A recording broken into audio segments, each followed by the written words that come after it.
Hello everyone, इस video में हम डिस्कस करेंगे paper 2 that is contemporary India and education के PYQ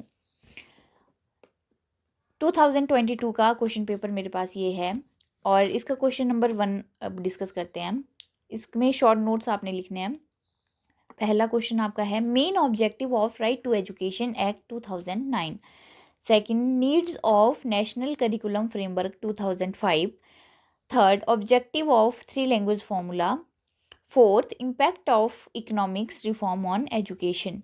ये जो है आपको 4 मार्क्स में लिखना है, 4 × 4 दैट इज 16। और नेक्स्ट क्वेश्चन अब हमारा रहता है what do you mean by concurrent status of education, explain provisions and implications of education placed in the concurrent list of Indian education. Question number third है discuss education and fundamental right and duties of article 14 and article 15 in Indian constitution. ये जो question है आपको 16 marks के रहते हैं, इनमें से आपने एक करना होता है। Question number 4 discuss silent feature and recommendation of national policy of education 1986। Question number 5 discuss provisions made by Ramamurti education commission for equality social justice in education for SC ST OBC women's and handicapped. Question number 6 का A है meaning and objective of RMSA। B है meaning and scope of distance education. Question number 7 का A आपके पास है meaning and main features of common school system. Second है meaning of privatisation in Indian education system and its impact on education.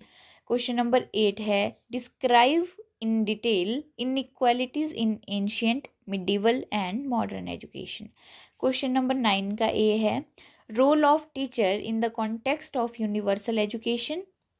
और B इसका है reservation as an egalitarian policy. Next question paper है हमारा 2023 का। इसमें क्वेश्चन नंबर 1 आपके पास है constitutional act related to education.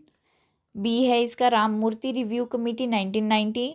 सी है डिस्कस द सर्व शिक्षा अभियान एंड डी है डेमोक्रेसी एंड एजुकेशन। 4 मार्क्स में आपको ये सारे एक्सप्लेन करने के लिए हैं। क्वेश्चन नंबर 2 है discuss in detail education for marginalised and socially backward section of society in India. Question number 3 what do you mean by right to education act 2009, explain its features in detail.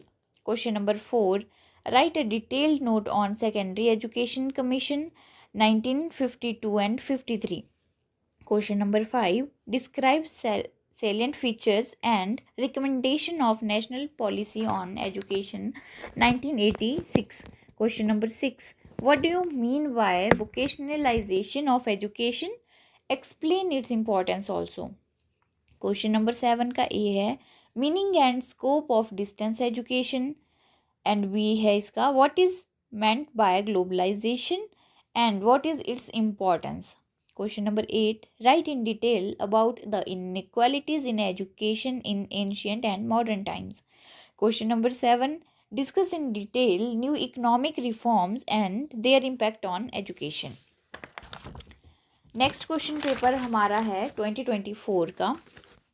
इसका question number 1 में जो compulsory रहता है आपका question number 1 उसमें A है right to information आपने explain करना है, democracy, merit of NCF 2005 and open school system.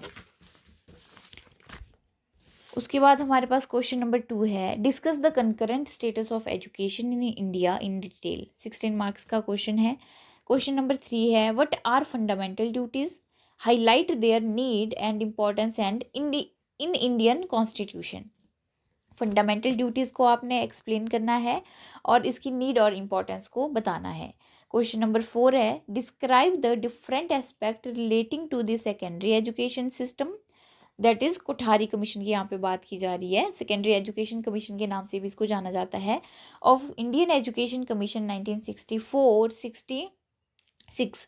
Question number 5 हमारे पास है what are the salient features of national policy of education 1986 in relation to universalisation of elementary education, discuss in detail.